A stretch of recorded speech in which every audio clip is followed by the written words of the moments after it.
সুপ্রিয় দর্শক আসসালামু আলাইকুম, কেমন আছেন সবাই? আশা করছি যে যেখানে আছেন ভালো আছেন এবং সুস্থ আছেন। সবাইকে স্বাগতম জানাচ্ছি আমার আরেকটি রেসিপি দেখার জন্য।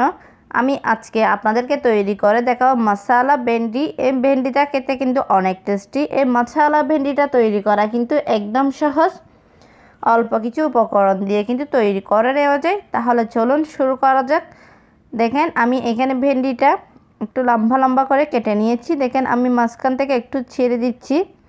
দেখেন আমি মাঝখান থেকে একটু ছেড়ে দিয়েছি। এইভাবে কিন্তু সবগুলো ভেন্ডি ছেড়ে দিয়েছি। ভেন্ডিগুলো আমি ধুয়ে ভালো করে পরিষ্কার করে নিয়েছি। এখন আমি ভেন্ডিগুলো ম্যারিনেট করে নিচ্ছি।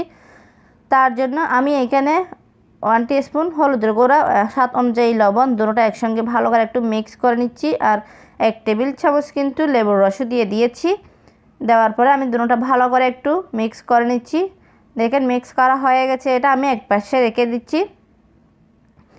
এখন আমি দেখেন এখানে 2টা টমেটো নিয়েছি, 2টা কাঁচা লঙ্কা নিয়েছি, একটা পেঁয়াজ নিয়েছি। সবগুলো আমি একটা পেস্ট তৈরি করে নেব। দেখেন পেস্ট তৈরি করে নিয়েছি। এখন আমি এখানে দেখেন 2 টেবিল চামচ বেসন নিয়েছি। বেসনটা একটু আমি শুকনো খোলায় ভেজে নিচ্ছি।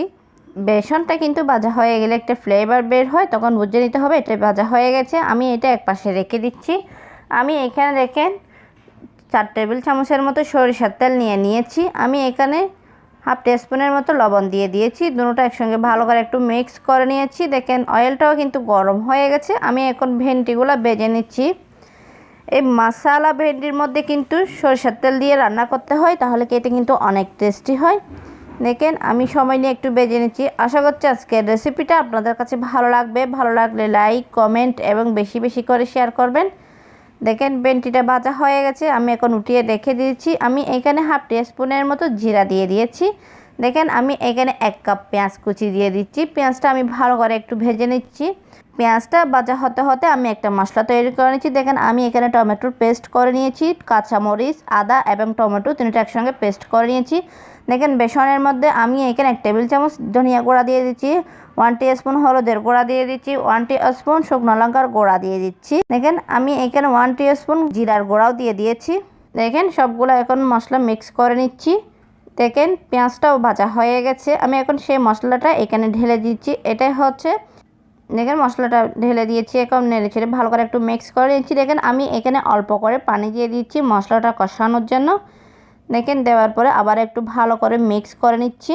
দেখেন আমি এই মশলাটা একটু সময় নিয়ে কষিয়ে নিয়েছিলাম। এখন আমি এখানে 1 কাপ টমেটোর পেস্ট যেটা আগে থেকে তৈরি করে রেখেছিলাম সেটা ঢেলে দিয়েছি। দেওয়ার পর আমি ভালো করে মিক্স করে ঢাকনা দিয়ে আমি 5 মিনিট কুক করে নিয়েছি। দেখেন আমি এখানে গরম মশলার গুঁড়াও দিয়ে দিয়েছি, স্বাদ অনুযায়ী লবণ দিয়ে দিচ্ছি।